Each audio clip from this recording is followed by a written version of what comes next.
ഈ നിലപ്പിനെ കുറിച്ച് പഠിക്കാൻ രണ്ട് കൊരിന്ത്യർ ലേഖനം. Hallelujah, hallelujah, hallelujah. സ്തോത്രം, സ്തോത്രം, സ്തോത്രം, സ്തോത്രം, സ്തോത്രം, സ്തോത്രം, സ്തോത്രം, സ്തോത്രം. 2 കൊരിന്ത്യർ ലേഖനം. ഓക്കെ, എടുത്തോ. എൻ്റെ 17 മുതലുള്ള വാക്യങ്ങൾ വായിക്കട്ടെ, നല്ലോണം വായിക്കേ, കാര്യങ്ങൾ ഉള്ളിലോട്ടങ്ങോട്ട് കയറട്ടെ. 17 മുതൽ. ഇതൊക്കെ വലിയ ആന പോലുള്ള വിഷയങ്ങളാണ് സഹോദര, മനസ്സിലാകാതിരിക്കുക ഇന്നത്തെ ക്രിസ്ത്യാനികൾക്ക്. 2 കൊരിന്ത്യർ ലേഖനം 5:17 മുതൽ. വ്യക്തമായിട്ട് അങ്ങോട്ട് വായിച്ചു, കാര്യം പഠിച്ച് മനസ്സിലാക്കാം.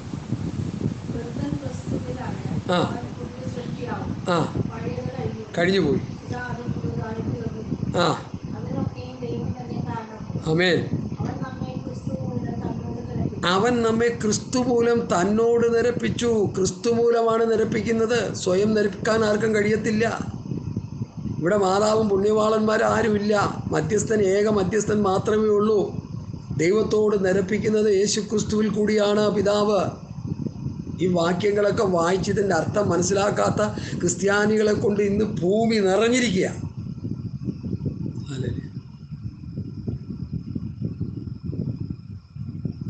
അവൻ നമ്മെ ക്രിസ്തു മൂലം തന്നോട് നിരപ്പിച്ചു. നിരപ്പിൻ്റെ ശുശ്രൂഷ ഞങ്ങൾക്ക് തന്നിരിക്കുന്നു. റീകൗൺസിൽഡ്, നിരപ്പിച്ചു. ഈ നിരപ്പിൻ്റെ ശുശ്രൂഷ ഞങ്ങൾക്ക്, അപ്പോസ്തലന്മാരാണ് ആ നിരപ്പിൻ്റെ ശുശ്രൂഷ ചെയ്യുന്നത്. ബഹുമാനപ്പെട്ട പാസ്റ്റർമാരെ, വിശ്വാസികളെ, സഹോദരി സഹോദരന്മാരെ, ഈ യാഥാർത്ഥ്യം നമ്മളൊന്ന് വായിച്ചു പഠിക്കണം. റോമാലേഖനം 5-ാം അധ്യായത്തിൻ്റെ കണ്ടിന്യൂഷനാണ് നമ്മൾ പഠിച്ചുകൊണ്ടിരിക്കുന്നത്. ദൈവം സ്തോത്രം. ഒരു ക്രിസ്തുവിലായാലും പുതിയ സൃഷ്ടിയാവുന്നു, പഴയത് കഴിഞ്ഞു പോയി, ഇതായത് പുതുതായി തീർന്നിരിക്കുന്നു. അതിനൊക്കെയും ദൈവം തന്നെ കാരണബോധൻ. അതിൻ്റെ വിശദാംശമാണ് അപ്പോസ്തലൻ പഠിപ്പിക്കുന്നത്. അവൻ നമ്മെ ക്രിസ്തു മൂലം തന്നോട് നിരപ്പിച്ചു. നിരപ്പിൻ്റെ ശുശ്രൂഷ ഞങ്ങൾക്ക് തന്നിരിക്കുന്നു. ദൈവം ലോകത്തിൻ്റെ ലംഘനങ്ങളെ കണക്കിടാതെ ലോകത്തെ ക്രിസ്തുവിൽ തന്നോട് നിരപ്പിച്ചു പോന്നു. ഈ നിരപ്പിൻ്റെ വചനം ഞങ്ങളുടെ പക്കൽ ഫലമേൽപ്പിച്ചിരിക്കുന്നു. നിരപ്പിൻ്റെ ശുശ്രൂഷ ഞങ്ങൾക്ക്, നിരപ്പിൻ്റെ വചനം ഞങ്ങൾക്ക്. സാം പാസ്റ്ററിനുമില്ല, ചാക്കോ പാസ്റ്ററിനുമില്ല, മാത്യു പാസ്റ്ററിനുമില്ല, ഒരു പാസ്റ്റർമാർക്കും ആരെ ഏൽപ്പിച്ചിട്ടില്ല ഇതൊന്നും. ഇപ്പം എല്ലാവരെയും എന്നെ ഏൽപ്പിച്ചിരിക്കുക. നിരപ്പിൻ്റെ ശുശ്രൂഷ ഞങ്ങൾക്ക്, നിരപ്പിൻ്റെ വചനം ഞങ്ങൾക്ക്. അപ്പം അവരെങ്ങനെ നിരപ്പിച്ചു, അവരെങ്ങനെ ശുശ്രൂഷിച്ചു എന്ന് ദൈവവചനത്തിലൂടെ പഠിച്ചെടുത്ത് ആത്മാവിനാൽ ആ ശുശ്രൂഷ ചെയ്ത് ആ വചനം പ്രസംഗിച്ച് ജനത്തെ ദൈവത്തോട് നിരപ്പിക്കണം. ഇല്ല ചുമ്മാ കിടന്ന് ചക്കും ചക്കാലയും കൂടി കിടന്ന് കറങ്ങുന്ന പോലെ കറങ്ങിയാലൊന്നും കാര്യം നടക്കില്ല സഹോദര. ചക്കും ചക്കാലയും കൂടി കറങ്ങിയാൽ എന്താ കുഴപ്പം? എണ്ണ കിട്ടത്തില്ല. എണ്ണ കിട്ടത്തില്ല. ചക്കും ചക്കാലയും കൂടി കറങ്ങിയാൽ എണ്ണ കിട്ടത്തില്ല. സ്തോത്രം. ചെയ്യേണ്ടതുപോലെ ശുശ്രൂഷ ചെയ്തില്ലെങ്കിൽ ഒരു ഗുണവുമില്ല. കഞ്ഞി കുടിക്കാം, കുട്ടികളെ പഠിപ്പിക്കാം, ഇവിടെ ഭൗതിക ആവശ്യങ്ങളെല്ലാം നിറവേറ്റപ്പെടാം. അതല്ലേ ബൈബിൾ കോളേജിൽ SSLC തോറ്റു കഴിഞ്ഞാൽ ബൈബിൾ കോളേജിൽ എന്താ അഡ്മിഷൻ കൂടും. കാരണം എന്താ, എല്ലാം കൂടി ഇങ്ങോട്ട് പോരുക.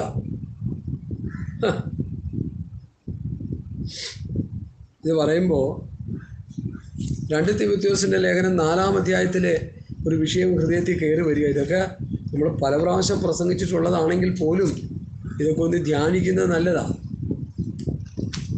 2 തീമോഥെയോസ് 4-ാം അധ്യായത്തിൻ്റെ ഞാൻ ദൈവത്തെയും ജീവികൾക്കും മരിച്ചവർക്കും ന്യായവിസ്താരം നടത്തുവാനുള്ള ക്രിസ്തുയേശുവിനെയും സാക്ഷി വെച്ച് അവൻ്റെ പ്രത്യക്ഷതയും രാജ്യവും ചൊല്ലി സത്യം ചെയ്ത് കൽപ്പിക്കുന്നത്. വചനം പ്രസംഗിക്കുക, സമയത്തും അസമയത്തും ഒരുങ്ങി നിൽക്കുക, സകല ദീർഘക്ഷമയോടും ഉപദേശത്തോടും കൂടി ശാസിക്കുക, തർജ്ജനം ചെയ്യുക, പ്രബോധിപ്പിക്കുക. അവർ പത്യോപദേശം പൊറുക്കാതെ കർണരസമാകുമാറ് സ്വന്തം മോഹങ്ങൾക്കൊത്തവണ്ണം ഉപദേഷ്ടാക്കന്മാരെ പെരുക്കുകയും സത്യത്തിന് ചെവി കൊടുക്കാതെ കെട്ടുകഥ കേൾപ്പാൻ ചെയ്യുന്ന കാലം വരും. സത്യത്തിന് ചെവി കൊടുക്കാതെ കെട്ടുകഥ കേൾപ്പാൻ തിരികുകയും ചെയ്യുന്ന കാലം വരും. കർണരസമാകുമാറ് സ്വന്തം മോഹങ്ങൾക്കൊത്തവണ്ണം ഉപദേഷ്ടാക്കന്മാരെ പെരുക്കുകയും ചെയ്യുന്ന കാലം വരും. ഓൾറെഡി വന്നെത്തിയിരിക്കുക. നീയോ സകലത്തിലും നിർമ്മതനായിരിക്കുക, കഷ്ടം സഹിക്കുക, സുവിശേഷകൻ്റെ പ്രവൃത്തി ചെയ്യുക, നിൻ്റെ ശുശ്രൂഷ നടപടിയായി ചെയ്യുക. 5 പോട്ട പെണ്ണിൻ്റെയും 5 പോട്ട ആണിൻ്റെയും ബാഗിലിട്ട് ഒരു പുതിയ നിയമത്തിൻ്റെ ഒരു പുസ്തകം എടുത്തിട്ട് രാവിലെ ഇറങ്ങിത്തിരിച്ച് പെണ്ണ് കാണൽ ആണ് കാണലല്ല ശുശ്രൂഷ. സുവിശേഷകൻ്റെ പ്രവൃത്തി അതല്ല. കല്യാണോലജിലല്ല, വസ്തു ബ്രോക്കറല്ല, ലോട്ടറി കച്ചവടമല്ല. തൃശ്ശൂർ പാസ്റ്റർമാരെല്ലാം ലോട്ടറി കച്ചവടത്തിൻ്റെ ഏജൻ്റാണെന്ന് ഒരു പാസ്റ്റർ പ്രസംഗിച്ചപ്പോൾ ഞാൻ ഞെട്ടിപ്പോയി. കൊത്തുകണക്കിന് ലോട്ടറി എടുത്തിട്ട് തട്ട് വെച്ച് കൊടുത്ത് അതിലിട്ട് കച്ചവടം ചെയ്യാൻ ആൾക്കാരെ കൂലിക്ക് നിർത്തിയിരിക്കുന്നവരാണ് പാസ്റ്റർമാർ. എൻ്റെ പൊന്നു സഹോദരൻ, നീ അത് തന്നെ അങ്ങ് ചെയ്തോ. നീ പൊത്തം തൊട്ടു പോകരുത്. ദൈവത്തിൻ്റെ ന്യായവിധി നിൻ്റെ മേൽ വരും. ഹല്ലേലൂയ, സ്തോത്രം സ്തോത്രം. പൗലോസ് പറയുന്നു, സുവിശേഷകൻ്റെ പ്രവൃത്തി ചെയ്യുക. എത്ര വ്യക്തമായിട്ട് കൃത്യമായിട്ട് എഴുതി വച്ചേക്കുന്നത്. അതുകൊണ്ട് എന്നെ കേൾക്കുന്ന പ്രിയപ്പെട്ടവരെ, അവൻ നമ്മെ ക്രിസ്തു മൂലം തന്നോട് നിരപ്പിച്ചു. നിരപ്പിൻ്റെ ശുശ്രൂഷ ഞങ്ങൾക്ക് തന്നിരിക്കുന്നു. ഞങ്ങൾ ചാള പിടിച്ച് നടന്ന പത്രോസും യോഹന്നാനും യാക്കോബും കൂടെ ആടി ചെയ്യപ്പെടുന്ന പൗലൂസും അവർ പറയാ ഞങ്ങളുടെ പക്കൽ ഏൽപ്പിച്ചിരിക്കുന്നു. അവർക്കിപ്പോൾ റെവറൻഡ് ഇല്ല, അവർക്കിപ്പോൾ ഡോക്ടറേറ്റ് പട്ടമില്ല, അവർക്കിപ്പോൾ വലിയ സ്ഥാനമാനങ്ങളൊന്നുമില്ല, അവർക്ക് വലിയ വിദ്യാഭ്യാസമൊന്നുമില്ല, അവർക്ക് ഇംഗ്ലീഷൊന്നും അറിയത്തില്ല, അവർക്ക് മറ്റു വലിയ ഭാഷാ ജ്ഞാനമൊന്നും അറിയത്തില്ല. ഒന്നും അറിയണ്ട. പ്രവൃത്തി പുസ്തകം 4-ാം അധ്യായത്തിൽ ഇതാ പഠിപ്പില്ലാത്തവരും സാമാന്യ മനുഷ്യരെന്ന് ഗ്രഹിക്കാൻ ആശ്ചര്യപ്പെട്ടു. എന്തിനാ ആശ്ചര്യപ്പെടാൻ കാരണം? അവർ യേശുവിനോടുകൂടി ആയിരുന്നു. സുന്ദരമെന്ന ദേവാലയ ഗോപുരവാതിക്കൽ ഇരുന്നവൻ സൗഖ്യം പ്രാപിച്ചു. അതിന് മുഖാന്തരമായി ഭവിച്ച പത്രോസ് യോഹന്നാനും പഠിപ്പില്ലാത്തവനും സാമാന്യ മനുഷ്യരുമായിരുന്നു. ഇന്നത്തെ പഠിപ്പുള്ളവരും സാമാന്യ മനുഷ്യരൊക്കെ ഒരു കൊച്ചു കുഞ്ഞ് വീണ വയലും വായിക്കുന്ന ഒരു കുഞ്ഞ് ഫ്ലൂട്ട് വായിക്കുന്ന ഒരു കുഞ്ഞ് മരിച്ചപ്പോൾ ഞങ്ങൾ കേട്ടു അവരുടെയൊക്കെ പ്രസംഗം. പഠിപ്പുള്ളവരും വലിയ മഹാന്മാരും റവറൻറ്റുമാരും ഡോക്ടർമാരും ഒക്കെ അവിടെ ഉണ്ടായിരുന്നു. അവരൊക്കെ പറഞ്ഞു, ഈ പെട്ടി മൂടുന്നതിന് മുമ്പ് ഞങ്ങൾക്ക് ചിലപ്പോൾ ഇവരെ ഉയർപ്പിക്കാൻ പറ്റുമെന്ന്. സ്വാഹ. ഞങ്ങളെല്ലാം അത് കണ്ടുകൊണ്ടിരുന്നു, ഈ വിഡ്ഢിത്തരമൊക്കെ. ഇനിയെങ്കിലും ഇതൊക്കെ അടക്കി വെച്ച് മര്യാദയ്ക്ക് സുവിശേഷം പ്രസംഗിച്ച് ഒരു വ്യക്തി മരിച്ചു ഉയർപ്പിക്കുന്നതിനേക്കാൾ വലുതാണ് ഒരു പാപിയെ നരകക്കുഴിയിൽ നിന്ന് രക്ഷിച്ച് സ്വർഗരാജ്യത്തിൽ എത്തിരിക്കുന്നതെന്ന് ഇനിയെങ്കിലും മണ്ടക്കോ സ്വാമികളായ പാസ്റ്റർമാരൊന്ന് മനസ്സിലാക്കിയെങ്കിൽ നന്നായിരുന്നു. ഹല്ലേലൂയ. ഉയർപ്പിക്കാൻ നടക്കുക എന്തിനാ? വല്ല നടന്നെങ്കിൽ പിന്നെ തിരക്കേടില്ല. ബാംഗ്ലൂരിൽ നിന്ന് ഒരുത്തരെ കെട്ടിയെടുത്തോണ്ട് വന്നു, അവനും പറയുന്നത് തന്നെ. സോഷ്യൽ മീഡിയ എന്നെ വിമർശിക്കുന്നത് എനിക്ക് വിഷയമല്ല, ഞാനവരെ ഉയർപ്പിക്കാൻ പോവാ. എന്തിനെന്ന് പരിഹാസ്യ വിഷയമാകുന്നു? സൗരന്മാരെ, നിങ്ങൾ എന്തിന് പരിഹാസ്യ വിഷയമാകുന്നു? ഉയർപ്പിനേക്കാൾ വലുതല്ലേ ഒരു പാവി മാനസാന്തരപ്പെടുന്നത്? അത്ഭുതം ചെയ്യാനും അടയാളം ചെയ്യാനും കർത്താവ് രണ്ടായിട്ട് പറഞ്ഞു വിട്ടു ശിഷ്യന്മാരെ. അവർ വന്ന അത്ഭുതം അടയാളമൊക്കെ ചെയ്തു. അവർ കർത്താവിനോട് പറഞ്ഞു, പാവികൾ രോഗികൾ സൗഖ്യമോ, ഭൂതങ്ങൾ വിട്ടുപോയി, അങ്ങനെ ഇങ്ങനെ. കർത്താവ് എന്താ പറഞ്ഞു അവരോടെ? ഭൂതങ്ങൾ വിട്ടുപോകുന്നതിലല്ല, നിങ്ങളുടെ പേര് സ്വർഗത്തിൽ എഴുതിയിരിക്കുന്നതിൽ സന്തോഷിക്കും. ആരെങ്കിലും പേര് സ്വർഗത്തിൽ എഴുതാനിടയായോ? അവിടെയാ സന്തോഷിക്കേണ്ടത്. അതിനേക്കാൾ വലിയൊരു മറക്കളില്ല ഇവിടെ. ഞാൻ വിശ്വസിക്കുന്നതാ. ഞാനും ഒരു സുവിശേഷകനാ.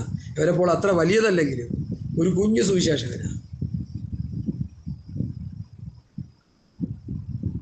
മരണത്തിന് വിധിക്കപ്പെട്ട, ആദാമ്യ പാപനിമിത്തം മരണത്തിന് വിധിക്കപ്പെട്ട ഒരു വ്യക്തി സുവിശേഷം കേട്ട് രക്ഷിക്കപ്പെട്ട് ഒരു ദൈവവൈതലായി, ഒരു ദൈവദാസനായി. ഞാൻ ഇന്ന് അർജുനൻ എന്ന് പറഞ്ഞൊരു പാസ്റ്റർ പ്രസംഗിക്കുന്ന ഞാൻ കേട്ടു. എത്ര മനോഹരമായ പ്രസംഗം. ശാപം കയറിക്കിടന്ന കുടുംബം കർത്താവിൽ വിശ്വസിച്ച് ശാപം മാറി അനുഗ്രഹിക്കപ്പെട്ടവരായി ഇന്നവർ ജീവിക്കുന്നു. കർത്താവിൻ്റെ പേരിൽ ശക്തിയോടെ നിൽക്കുന്നു. പാസ്റ്റർ അർജുനൻ. മെസ്സേജ് കേട്ടോണം, ഇൻ്റർനെറ്റിൽ കിട്ടും, കുത്തിയെടുത്ത് കേൾക്കാൻ. കോരി ധരിച്ചു പോയി അത് കേട്ടപ്പോൾ. ശാപങ്ങളെ മാറ്റി ഇപ്പം ശാപം മുറിക്കാൻ നടക്കുക. യേശുക്രിസ്തുവിൻ്റെ പരമയാഗത്തിൽ വിശ്വസിച്ച് കഴിയുമ്പോൾ അതിൻ്റെ ശാപം മാറി. നീ ശാപം മാറ്റാൻ നടക്കണ്ട, അവൻ്റെ ശാപം മാറി. ശാപം മാറ്റാൻ നടക്കുന്ന നീ പരിഹാസ വിഷയമായി തീരുകയാണ് ലോകത്ത്. കത്രിക കൊണ്ടുവന്ന് മുറിച്ച്, വെള്ളരിക്ക മുറിച്ച്, തേങ്ങ മാങ്ങയൊക്കെ കൊണ്ടുപോയി മുറി. എന്തിനീ പണിക്ക് കിടക്കുന്നു? പഴയ പണിക്ക് പോയിക്കൂടെ എന്ന് ലോക മനുഷ്യർ ചോദിക്കുക. എന്നാളൊരു തട്ടിപ്പിൻ്റെ സുവിശേഷകൻ തൻ്റെ പരസ്യ ശുശ്രൂഷ എടുത്ത് കാണിച്ച് ഒരു സിനി സ്റ്റാർ പറയുക, എടോ ജോലി എടുത്ത് ജീവിച്ചോളൂ, എടോ എന്തെങ്കിലും ജോലി എടുത്ത് ജീവിച്ചോളൂ, ഈ തട്ടിപ്പ് കൊണ്ട് നടക്കാതെ. ഓ, ഞാനത് കേട്ടപ്പോൾ എൻ്റെ തല ചീടിച്ചു പോയി. ഒന്നേ കേട്ടുള്ളൂ, പിന്നെ കേട്ടില്ല. കാരണം എന്നെപ്പോലെ ഒരു വർഗത്തെ ഇട്ട് കത്തിക്കുന്ന കാണുമ്പോൾ എനിക്ക് സഹിക്കാൻ പറ്റുന്നില്ല. അതുകൊണ്ടാണ് ഞാൻ പറയുന്നത്, ചുട്ട് കത്തിക്കുന്നതിന് തുല്യമാതെ.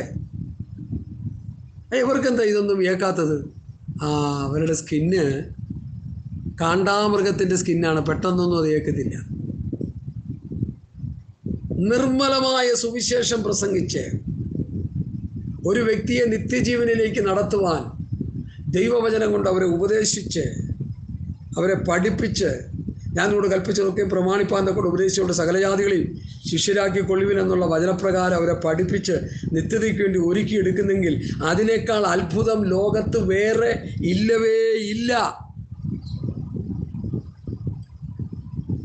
കാരണം ഇവർ രോഗശാന്തി കൊടുക്കുന്നതും ഭൂതശാന്തി കൊടുക്കുന്നതും മാനസാന്തരപ്പെട്ടില്ലെങ്കിൽ മരിച്ചെങ്ങോട്ട് പോകും? പറ, നരകത്തിലോട്ട് പോകും. ഹല്ലേലൂയ. അതേസമയത്ത് രോഗിയായ ഒരു വ്യക്തിക്ക് വേണ്ടി പ്രാർത്ഥിച്ച് രോഗി സൗഖ്യമായില്ല, അവൻ മാനസാന്തരപ്പെട്ടു, അവൻ സ്നാനപ്പെട്ടു, അവൻ അഭിഷേകം പ്രാപിച്ചു, അവൻ മരിച്ചു, ആ രോഗത്തോടെ മരിച്ചു, സ്വർഗരാജ്യത്തെ അവൻ കാണുമല്ലോ. എന്താ ഈ മർമ്മം ഇന്നത്തെ മണ്ടക്കോ സ്വാമികൾക്ക് മനസ്സിലാകാത്തത്? പൈസയുടെ മുൻപാകെ വിറങ്ങലിച്ച് നിൽക്കുക. അവർ കമന്ന് വീണ കാപ്പണം കൊണ്ട് പൊങ്ങുന്നവർക്ക് ഇതൊന്നും മനസ്സിലാകത്തില്ല. പണത്തിന് വേണ്ടി വേദവസ്തു കൊടുത്തുകൊണ്ടിരിക്കുന്നവർക്ക് ഇത് മനസ്സിലാകത്തില്ല.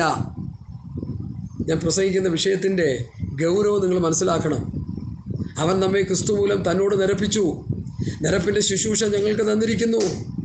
ദൈവം ലോകത്തിൻ്റെ ലംഘനങ്ങളെ കണക്കിടാതെ ലോകത്തെ ക്രിസ്തുവിൽ തന്നോട് നിരപ്പിച്ചു പോന്നു. ഈ നിരപ്പിൻ്റെ വചനം ഞങ്ങളുടെ പക്കൽ ഫലമേൽപ്പിച്ചിരിക്കുന്നു. അപ്പം നിരപ്പിൻ്റെ ശുശ്രൂഷ എങ്ങനെയാണ്, നിരപ്പിൻ്റെ വചന ശുശ്രൂഷ എങ്ങനെയാണെന്ന് അപ്പോസ്തലന്മാരിൽ നിന്ന് കേട്ട് പഠിച്ച് അതനുസരിച്ച് കാര്യം ചെയ്തില്ലെങ്കിൽ, കാര്യങ്ങൾ മുന്നോട്ട് നീക്കിയില്ലെങ്കിൽ പണി പാളിയത് തന്നെ. 1 കൊരിന്ത്യർ ലേഖനം 3-ാം അധ്യായത്തിൻ്റെ 10 മുതൽ 15 വരെയുള്ള വായിച്ചു. എന്താ അവിടെ എഴുതിയിരിക്കുന്നത്? ഇതിലൂടെ ചേർത്ത് പഠിക്കാനുള്ള ഭാഗം 1 കൊരിന്ത്യർ ലേഖനം 3-ാം അധ്യായം 10 മുതൽ 15 വരെ. ഉറച്ചു വായിക്കും. ഇട്ടിരിക്കുന്നു. ആമേൻ. താൻ എങ്ങനെ പണിയുന്നുവെന്ന് ഓരോരുത്തർ നോക്കിക്കൊള്ളട്ടെ. യേശുക്രിസ്തു എന്ന ഇട്ടിരിക്കുന്ന അടിസ്ഥാനമല്ലാതെ മറ്റൊന്നിടുവാൻ ആർക്ക്? യേശുക്രിസ്തു എന്ന ഇട്ടിരിക്കുന്ന അടിസ്ഥാനം, ആ അടിസ്ഥാന കല്ലാണ് അവിടെ പറയുന്നത്. അത് മൂലക്കല്ലാണ്. ഞാൻ സിയോനിലൊരു മൂലക്കല്ലിട്ടിരിക്കുന്നു എന്ന് സങ്കീർത്തന ഭാഗങ്ങളിലും യെശയ്യാവിൻ്റെ പ്രവാചന പുസ്തകങ്ങളിലും എത്രയോ തവണ ആവർത്തിക്കപ്പെടുന്നു. ഞാനൊരു മൂലക്കല്ല് സിയോനിലിട്ടിരിക്കുന്നു, അവനിൽ വിശ്വസിക്കുന്നവൻ സ്വത്രം ലജ്ജിച്ചു പോകുകയില്ല. അപ്പോൾ ആ യേശുക്രിസ്തു വന്ന് ഇട്ടിരിക്കുന്ന അടിസ്ഥാന കല്ലിന്മേലാണ് യേശുവിൻ്റെ അടുക്കൽ വന്ന് ജീവൻ പ്രാപിച്ച പുതിയ നിയമ കല്ലായ വിശ്വാസിയെ കൊണ്ടുവന്ന് പണിയുന്നത്. അത് പത്രോസാണ് ആ ഉപദേശം പറയുന്നത്. പത്രോസിൻ്റെ 1-ാം ലേഖനം 2-ാം അധ്യായത്തിൻ്റെ 4 മുതലുള്ള വാക്യങ്ങളൊന്ന് വായിക്കണം. നേരത്തെ വായിച്ചത് മറിച്ച് കളയരുത്, വെച്ചേക്കണം, വായിക്കണം. പത്രോസിൻ്റെ 1-ാം ലേഖനം 2-ാം അധ്യായം 4 മുതലുള്ള വാക്യങ്ങൾ ഉറച്ചു വായിക്കണം. ആമേൻ. യേശുക്രിസ്തുവിനെ കുറിച്ച് പറയാം, ജീവനുള്ള കല്ലായ അവൻ്റെ അടുക്കൽ വന്നിട്ട്. അപ്പം യേശുവിൻ്റെ അടുക്കൽ വന്ന് യേശുവിൻ്റെ കർത്താവിൻ്റെ രക്ഷിതവുമാണ് സ്വീകരിക്കുമ്പോൾ ആ ജീവൻ കിട്ടുന്നത്. ആ കല്ലുകളാകുന്ന കല്ലുകളെ കൊണ്ടുവന്നാണ് മൂലക്കല്ലായ ക്രിസ്തുവിനോട് പണിയപ്പെടുന്നത്. വായിച്ചേ. ആത്മീയഗ്രഹമായി യേശുക്രിസ്തു മുഖാന്തരം ദൈവത്തിന് പ്രസാദമുള്ള ആത്മീയാഗം കഴിപ്പാൻ തക്ക വിശുദ്ധ പുരോഹിത വർഗമാകേണ്ടതിന് പണിയപ്പെടും. മനസ്സിലായോ? അതാ പണി. ഇനി എന്തിനു പണിയപ്പെടുന്നു എന്നുള്ളത് അതുകൂടി വായിച്ചേക്കെ. എന്തായാലും മെസ്സേജിൻ്റെ കൂടെ അതങ്ങോട്ട് പോട്ടെ, അതുകൂടി ഇത് മനസ്സിലാക്കിയിരിക്കട്ടെ. കേൾക്കുന്നവർ, പഠിക്കുന്നവർ, അല്ലാത്തവർക്ക് പിന്നെ കുഴപ്പമില്ലല്ലോ. ഇത് കിട്ടെ. എഫ് എസ് ലേഖനം 2-ന്റെ 19 മുതൽ ഈ 3 ഭാഗങ്ങളാണ് മൂലക്കല്ലാകുന്ന യേശുക്രിസ്തുവിനോട് ചേർത്ത് പണിയപ്പെടാനായിട്ട് അപ്പോസ്തലന്മാർ പഠിപ്പിച്ച വേദഭാഗം അതുപോലും മനസ്സിലാക്കാത്ത പ്രിയപ്പെട്ടവരുണ്ടെന്നറിയുമ്പോൾ എന്തോ ചെയ്യാനാ? 19 മുതൽ വാക്യം. യേശുക്രിസ്തുവിന്റെ അടുക്കൽ വന്നു കഴിയുമ്പോൾ നിങ്ങൾ അന്യന്മാരും പരദേശികളും അല്ലെന്ന്, വിശുദ്ധന്മാരുടെ സഹപൗരന്മാരും ദൈവത്തിന്റെ ഭവനക്കാരും അത്രേ. ക്രിസ്തുയേശു തന്നെ മൂലക്കല്ലായിരിക്കെ നിങ്ങൾ അപ്പോസ്തലന്മാരും പ്രവാചകന്മാരും പണിതിരിക്കുന്നു.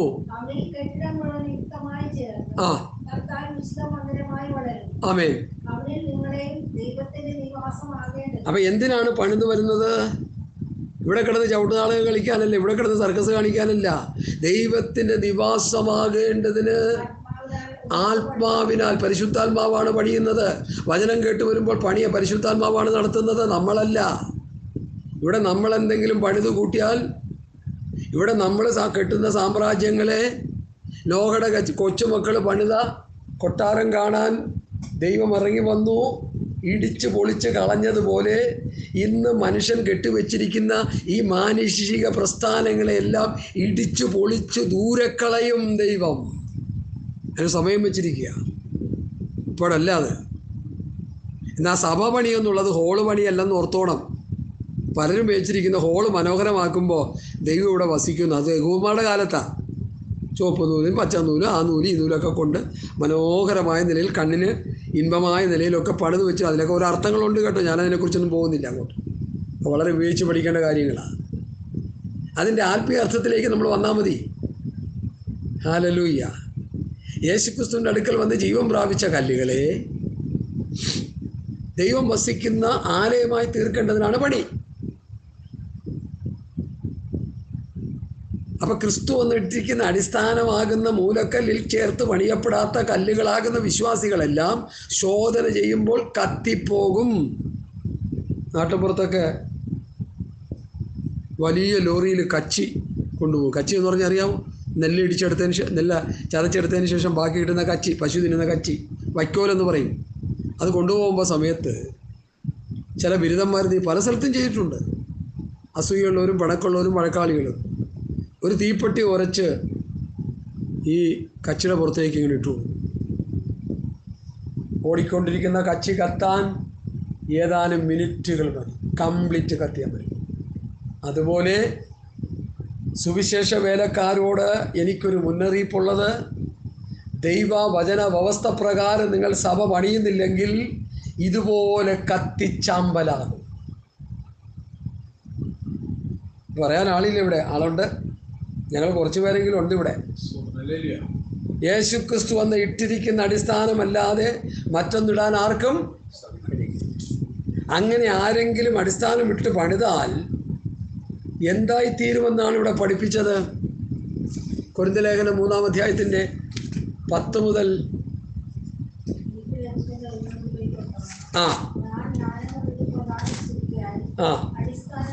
ഇട്ടിരിക്കുന്നു. താൻ എങ്ങനെ പണിയുന്നുവെന്ന് ഓരോരുത്തരും നോക്കിക്കൊള്ളട്ടെ. ശ്രദ്ധിക്കുക ദൈവമക്കളെ, നമ്മൾ ഓരോരുത്തരും ശ്രദ്ധിക്കും. ഓരോ പാസ്റ്റർമാരും ശ്രദ്ധിക്കണം. എൻ്റെ പണി എങ്ങനെയാണ് ശ്രദ്ധിച്ചോണം. ചുമ്മാ വാരി വലിച്ചിട്ട് പണിതിട്ട് തോത്രാശയും പാത്രവും വാരി പറക്കിക്കൊണ്ട് പോയാലൊന്നും പണി നടക്കത്തില്ല. നിൻ്റെ കഞ്ഞൂടി അടക്കം അവസാനം നിന്നെ നരകത്തിലോട്ട് തള്ളിക്കളയും തമ്പുരാൻ. അത് എനിക്ക് സഹിക്കാൻ പറ്റത്തില്ല. അതുകൊണ്ടാണ് ഞാൻ നിങ്ങളോട് ഈ പറയുന്നേ. മനസ്സിലായില്ലേ? താൻ എങ്ങനെ പണിയുന്നു എന്ന് ഓരോരുത്തർ നോക്കിക്കൊള്ളട്ടെ. യേശുക്രിസ്തു ഒന്ന് ഇട്ടിരിക്കുന്ന അടിസ്ഥാനമല്ലാതെ മറ്റൊന്നിടാൻ ആർക്കും കഴിയുകയില്ല. അതിൻ്റെ അർത്ഥം മൂലക്കല്ലാകുന്ന യേശുക്രിസ്തുവിൽ കൂട്ടിച്ചേർത്ത് വേണം പണിയാൻ. ആ അടിസ്ഥാനത്തിന്മേൽ ആരെങ്കിലും പൊന്ന്, വെള്ളി, വിലയേറിയ കല്ല്, മരം, പുല്ല്, വൈക്കോൽ പണിയുന്നുവെങ്കിൽ അവനവൻ്റെ പ്രവൃത്തി വെളിപ്പെട്ടു വരും. ആ ദിവസം അതിനെ തെളിവാക്കും. അത് തീയോടെ വെളിപ്പെട്ടു വരും. ഓരോരുത്തരുടെ പ്രവൃത്തി ഇന്നുവിധമെന്ന് തീ തന്നെ ശോധന ചെയ്യും. താൻ പണിത പ്രവൃത്തി നിലനിൽക്കുമെങ്കിൽ അവന് പ്രതിഫലം കിട്ടും. ഒരുത്തൻ്റെ പ്രവൃത്തി വെന്തുപോയെങ്കിൽ അവന് ഛേദം വരും. താനും രക്ഷിക്കപ്പെടും, എന്നാൽ തീയിൽ കൂടി എന്ന പോലെ അത്രേ. എന്ത് മനസ്സിലായി? ശ്രദ്ധിച്ച് പഠിച്ചോണേ സൗര. യേശുക്രിസ്തു ആകുന്ന മൂലക്കല്ലിനോട് ചേർത്ത് പണിയപ്പെടുന്ന കല്ല്. ആ കല്ല് എങ്ങനെയുള്ള കല്ല? യേശുവിൻ്റെ അടുക്കൽ വന്ന് ജീവൻ പ്രാപിച്ച കല്ല്, അത് പത്രോസ് പറയുന്ന വിലയേറിയ കല്ല്. യേശുവിൻ്റെ അടുക്കൽ വന്ന് ജീവൻ പ്രാപിച്ച കല്ലുകളെയാണ് ഈ മൂലക്കല്ലാകുന്ന യേശു ക്രിസ്തുവിനോട് ചേർത്ത് പണിയുന്നത്. എന്തിനാണ് പണിയുന്നത്? ദൈവാത്മാവ് വസിക്കുന്ന ഒരു മന്ദിരമായി തീരാൻ. നിങ്ങൾ ദൈവത്തിൻ്റെ മന്ദിരമെന്നും ദൈവത്തിൻ്റെ ആത്മാവ് നിങ്ങൾ വസിക്കുന്നുവെന്ന് നിങ്ങൾ അറിയുന്നില്ലയോ? അപ്പോൾ ആ ദൈവാത്മാവ് വസിക്കുന്ന മന്ദിരമാകുന്ന വിശ്വാസിയാണ് മരിച്ചു കഴിയുമ്പോൾ വിശ്രാമ സ്ഥലത്തേക്ക് പോകും. ഇപ്പോൾ അല്ലാതെ ഫ്ലൂട്ട് വായിച്ചുകൊണ്ടിരുന്ന ചെറുക്കൻ മരിച്ചു കഴിഞ്ഞപ്പോൾ അവരൊരു സീനിയർ പാസ്റ്റർ വന്നു, 1-2 പേരും ഒന്ന് പറഞ്ഞു, പൊട്ടത്തരം പറഞ്ഞിട്ട് എന്ത് ചെയ്യാനാ കേട്ടോണ്ടിരിക്കാൻ തന്നെ. സ്വർഗത്തിലെ മ്യൂസിക് ടീമിൽ ഒരാൾ ആബ്സെൻ്റായി, ഫ്ലൂട്ട് വായിക്കുന്നവൻ ഉടനെ ഇല്ല. ഉടനെ അവിടെ നിന്ന് കൽപ്പന കൊടുത്തു, ജിതിനെ പോയി ഇങ്ങോട്ട് വിളിച്ചോ. ജിതിൻ അവിടെ ഒരു ഓർക്കസ്ട്രയെ പാടിക്കൊണ്ടിരിക്കുക ഗ്രേസ് മിനിസ്ട്രിയിൽ. അവിടെ വേറെ ആളടുത്തുള്ളവർ അവനെ പിടിച്ച് ഇങ്ങോട്ട് മാറ്റി ഇവിടെ. ഇതാരോടായി പറയുന്നത്? ഇത് കേട്ടുകൊണ്ടിരിക്കുന്ന പൊട്ടന്മാരെ എന്താ പറയേണ്ടത്? ഈ പറയുന്ന പൊട്ടനെ എന്താ നമ്മൾ വിശേഷിപ്പിക്കേണ്ടത്? മറ്റാരും വേദോസ്തം വായിക്കുന്നില്ലേ, പഠിക്കുന്നില്ലേ? ഇവർ മാത്രമേ വായിക്കുന്നുള്ളോ, പഠിക്കുന്നുള്ളോ? പണ്ടാരണ്ടും പറഞ്ഞ പോലെ അരിയാഹാരം കഴിക്കുന്നവരാരും വേറെ ഇല്ല ഇവിടെ. എന്തറിഞ്ഞുകൊണ്ടായി പറയുന്നേ? ഞാനും ഒരു സുവിശേഷകനാ, ഞാൻ വചനം പഠിച്ചുകൊണ്ടിരിക്കുന്നവനാ, പഠിച്ചു കഴിഞ്ഞിട്ടില്ല. ഇവരൊക്കെ പഠിച്ച് തികഞ്ഞവരാ. അതിലൊരു പുള്ളി പറയുന്നുണ്ടായി, ഞാൻ ഉസ്താദാണെന്ന് പറയുന്നുണ്ടായി. ശരി, ആയിക്കോട്ടെ. മദ്രസയിൽ പഠിപ്പിക്കുന്ന ഉസ്താദുക്കളെ ഉസ്താദെന്ന് പറയാറുണ്ട്. ആ പഠിപ്പിക്കുന്നതിൽ മാത്രമല്ല, വേറെ കല വൈകല്യങ്ങൾ കാണിക്കുന്നതിലും അവർ ഉസ്താദന്മാരാ. പിടിക്കപ്പെട്ടുകൊണ്ടിരിക്കുകയല്ലോ, നമുക്കറിയാമല്ലോ. എന്ത് കാര്യം ഇതൊക്കെ! ദൈവമക്കളെ, പൗലൂസ് എന്താണ് അവിടെ പഠിപ്പിച്ചത്? ഞാൻ നിങ്ങളെ വായിച്ച് കേൾപ്പിക്കാം. എന്താ പൗലൂസ് അവിടെ പഠിപ്പിച്ചത്? എനിക്ക് ലഭിച്ച ദൈവകൃപയ്ക്ക് ഒത്തവണ്ണം ഞാൻ ജ്ഞാനമുള്ളൊരു പ്രധാന ശില്പിയായി അടിസ്ഥാനം ഇട്ടിരിക്കുന്നു. ഏതടിസ്ഥാനം? മൂലക്കല്ലാകുന്ന യേശു ക്രിസ്തുവിനെ പ്രസംഗിച്ച് അവിടെ അടിസ്ഥാന കല്ലിടുക. ആ കല്ലിന്മേൽ, അടിസ്ഥാനത്തിന്മേൽ ആരെങ്കിലും പൊന്ന്, വെള്ളി, വിലയേറിയ കല്ല്, മരം, പുല്ല്, വൈക്കോൽ. ഈ പൊന്ന്, വെള്ളി പത്രോസ് പറയുന്നു ശോധന ചെയ്യുമ്പോൾ അഴിഞ്ഞു പോകും. മരം, പുല്ല്, വൈക്കോൽ വെന്തു പോകും. പിന്നെ വെന്തു പോകാത്തൊരു സാധനമുണ്ട്. അത് ഏതാ അവിടെ പറഞ്ഞേക്കുന്നത്? പറഞ്ഞ് വിലയേറിയ കല്ല്. ഏതായി വിലയേറിയ കല്ല്? പറ. വിലയേറിയ കല്ലെന്ന് അങ്ങനെ പറഞ്ഞാലൊന്നും കാര്യം നടക്കത്തില്ല. വചനത്തിലൂടെ നമ്മൾ പഠിച്ചു പറയണം. അതാണ് അതിൻ്റെ ശരിയായ രീതി. വിലയേറിയ കല്ലെന്ന് പത്രോസാണ് പറയുന്നതെന്ന്. മനുഷ്യർ തള്ളിയതെങ്കിലും ദൈവസന്നിധി ശ്രേഷ്ഠവും മാന്യമായ ജീവനുള്ള കല്ലായി അവൻ്റെ അടുക്കൽ വന്നിട്ട് നിങ്ങളും ജീവനുള്ള കല്ലുകൾ എന്ന പോലെ ആത്മീയഗ്രഹമായി യേശു ക്രിസ്തു മുഖാന്തരം ദൈവത്തിന് പ്രസാദമുള്ള ആത്മീയാഗം കഴിപ്പാൻ തക്ക വിശുദ്ധ പുരോഹിത മാർഗമായിട്ട് പണിയപ്പെടുന്നു. ഞാൻ ശ്രേഷ്ഠവും മാന്യമായൊരു മൂലക്കല്ല് സിയോനിലിടുന്നു, അവൻ വിശ്വസിക്കുന്നവൻ ലജ്ജിച്ചു പോകുകയില്ല എന്ന് തിരുവെഴുത്തിൽ കാണുന്നുവല്ലോ. വിശ്വസിക്കുന്ന നിങ്ങൾക്ക് ആ മാന്യതയുണ്ട്. ഏത് മാന്യത? യേശു ക്രിസ്തുവിനുള്ള മാന്യത നമുക്കുണ്ടെന്ന്. യേശു ക്രിസ്തുവിന് കിട്ടുന്ന രൂപാന്തര ശരീരം നമുക്ക് കിട്ടുമെന്ന്. യേശു ക്രിസ്തുവിന് കിട്ടിയതിൽ ഉയർപ്പ് നമുക്ക് കിട്ടുമെന്ന്. യേശു ക്രിസ്തുവിന് കിട്ടിയ മരണമില്ലാത്ത, കണ്ണുനീരില്ലാത്ത, ദുഃഖമില്ലാത്ത, മുറവിളിയില്ലാത്ത ഒരു ശരീരത്തിന് നമ്മൾ ഉടമകളായി തീരുമെന്ന്. ആ മാന്യത വിശ്വസിക്കുന്ന നിങ്ങൾക്കും ആ മാന്യതയുണ്ട്. ഇതൊക്കെ ശരിക്കും മനസ്സിലാക്കി പഠിക്കണം. ഞാനിതൊക്കെ മനസ്സിലാക്കി പഠിച്ചിട്ടാണ് ഈ പിള്ളേർ പറയുന്ന പൊട്ടത്തരത്തിനൊന്നും ഒരു സ്വോത്രം പോലും പറയാതെ അവർക്ക് വേണ്ടി പറ്റുമെങ്കിൽ കരഞ്ഞു പ്രാർത്ഥിക്കുക. ഇവരുടെ തലമണ്ടയെ സാത്താൻ ഉപയോഗിച്ചുകൊണ്ടിരിക്കുക. ഇന്നത്തെ ശുശ്രൂഷകന്മാരിൽ നല്ലൊരു പങ്കും സാത്താൻ ഉപയോഗിച്ചുകൊണ്ടിരിക്കുക. വചനവിരുദ്ധമായ കാര്യങ്ങൾ അവർ പറഞ്ഞുകൊണ്ടിരിക്കുക. യേശു ക്രിസ്തുവിൻ്റെ കൂടെ നടന്ന ഉദാഹരണം ഞാൻ പറയാൻ പോവാ, ശ്രദ്ധിച്ച് കേട്ടോണം. യേശു ക്രിസ്തുവിൻ്റെ കൂടെ നടന്ന പത്രോസ് യേശു ക്രിസ്തുവിൻ്റെ ക്രൂശമരണത്തെക്കുറിച്ചും ഉയർപ്പിനെക്കുറിച്ചും ഒക്കെ യേശു ക്രിസ്തു അവനോട് പറഞ്ഞപ്പോൾ, യേശു ക്രിസ്തു മരിക്കേണ്ടി വരുമെന്ന് പറഞ്ഞപ്പോൾ കൂടെ നടന്ന പത്രോസ് പറഞ്ഞു, നിനക്കത് പാടില്ല, അരുത്, അരുത്. യേശു ക്രിസ്തു തിരിഞ്ഞ് മിസ്റ്റർ പത്രോസ് എന്നും പ്രൊഫസർ പത്രോസ് എന്നും ഡോക്ടർ പത്രോസ് എന്നും ഒന്നുമല്ല പറഞ്ഞത്. ശ്രദ്ധിച്ചോണം. പിശാചേ എന്ന് പറഞ്ഞു, അവിടെ സാത്താനെ എന്ന് പറഞ്ഞു, സാത്താൻ്റെ സന്തതി എന്ന് പറഞ്ഞു. കാരണം എന്താ? ദൈവ വ്യവസ്ഥ ഇല്ലാത്ത കാര്യങ്ങൾ ഒരു പാസ്റ്ററുടെ നാവിലൂടെ വരരുത്.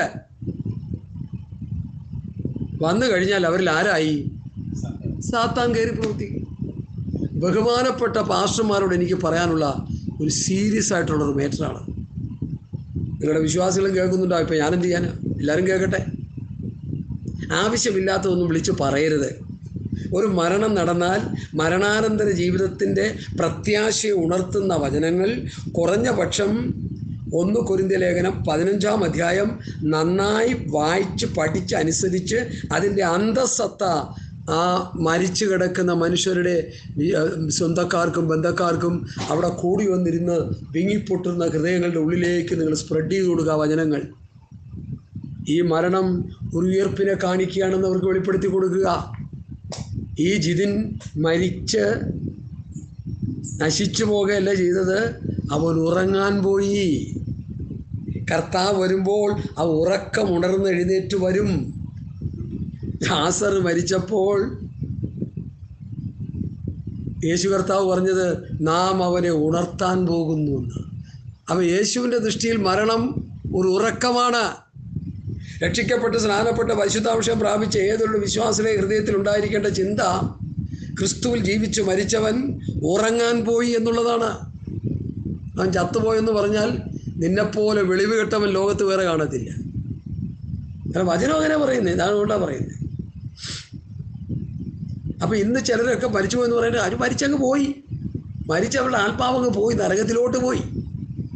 ഇന്ന് കാണുന്ന ശവസംസ്കാര ശുശ്രൂഷകളും മോടി പിടിപ്പിച്ചുള്ള ഫൂണൽ മിനിസ്ട്രികളും ഈ പാട്ടും കൂത്തും ഒന്നും എനിക്ക് വിശ്വാസം ഇല്ലവേയില്ല. കാരണം അവിടെ പറയപ്പെടേണ്ടതൊന്നും പറയുന്നില്ല. അവിടെ മരണവും ആത്മപ്രശംസയും ഒക്കെ മരിച്ചു കഴിയുമ്പോൾ ആത്മപ്രശംസ നടത്തുകയാണ്. ഈ വ്യക്തി അങ്ങനെയായിരുന്നു, ഈ വ്യക്തി ഇങ്ങനെയായിരുന്നു, ഈ വ്യക്തി അങ്ങനെയായിരുന്നു, ഈ വ്യക്തി ഇങ്ങനെയായിരുന്നു. ഓട്ടം തികച്ച് ഓട്ടം എന്താണെന്ന് അറിയണമല്ലോ. അവിടെ ഒരു സഹോദരൻ പറയണ്ട, സഹോദരൻ എന്ന് പറഞ്ഞാൽ പാസ്റ്റർ സഹോദരൻ, കേരളത്തെ കിടുകിടാ ഉറപ്പിച്ചുകൊണ്ടിരിക്കുന്നവൻ. കേരളത്തിൽ എന്ന് പറയാൻ ലോകത്തെ കിടുകിടാ ഉറപ്പിച്ചുകൊണ്ടിരിക്കുന്ന ആളാണ്. പുള്ളി പറഞ്ഞെന്താണെന്നറിയോ? ഓട്ടം തികച്ച് കിരീടത്തിന് വേണ്ടി പോയിരിക്കുക. ഞാൻ തച്ചുപണിക്കാരനാണെന്ന് അവൻ ഓട്ടം. പുള്ളി പറഞ്ഞത് അത് ശരിയാ, തച്ചുപണി കൂലിക്ക് പഠിച്ച് പ്രസംഗിച്ചുകൊണ്ടിരിക്കുക. റേറ്റ് പറഞ്ഞ ഇന്നത്തെ പാസ്റ്റർമാരുടെ നല്ലൊരു ശതമാനം പ്രസംഗമില്ല, നല്ലൊരുമല്ല. ചില പാസ്റ്റർമാർക്ക് അങ്ങനെ ഒരു സൂക്കേട് ഇളകിയിട്ടുണ്ട്. ഒരു പുതിയ രോഗമായിട്ടാണ് ഞാൻ കാണുന്നത്.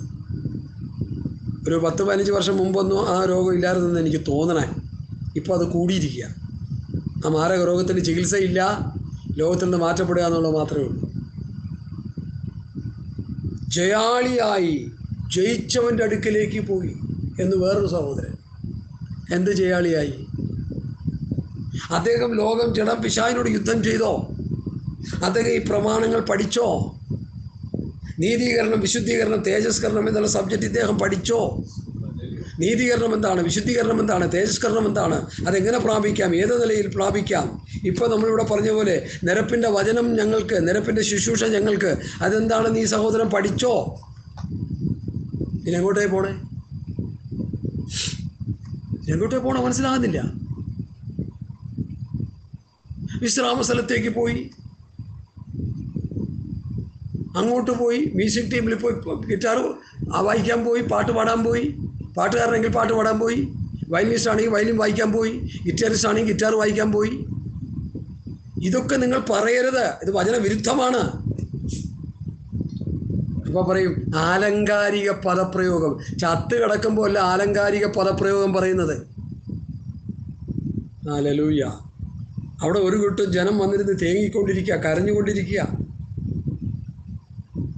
നിങ്ങൾക്ക് വചനം പറയാൻ അറിയില്ലെങ്കിൽ വചനം പറയുന്ന നല്ല ദൈവദാസന്മാരെ വെളിയിൽ നിന്ന് വരുത്തി അവരുടെ ഇടയിൽ നിങ്ങൾ ശുശ്രൂഷ ചെയ്യിക്കണം. ഈ പൊട്ടത്തരങ്ങൾ വിളിച്ച് പറയിക്കരുത് ആരെ കൊണ്ടും.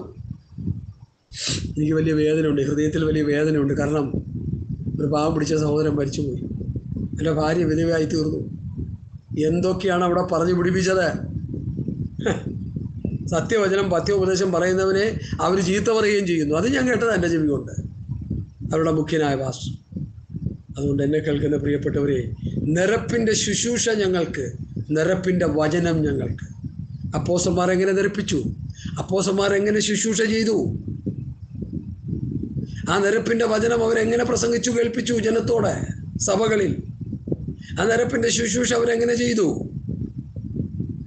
അത് ദൈവവചനത്തിലൂടെ വായിച്ച് പഠിച്ചനുസരിച്ച് ആത്മാവിൽ നീ പ്രസംഗിച്ച് നീ ആ ശുശ്രൂഷകൾ ചെയ്യുന്നില്ലെങ്കിൽ ഒരു നിരപ്പും നടക്കത്തില്ല. ഒരു ശുശ്രൂഷയും അവിടെ വേണ്ട രീതിയിൽ നടക്കത്തില്ല. നശിച്ചു പോകത്തേ ഉള്ളൂ. Hallelujah, hallelujah. സ്തോത്രം, സ്തോത്രം.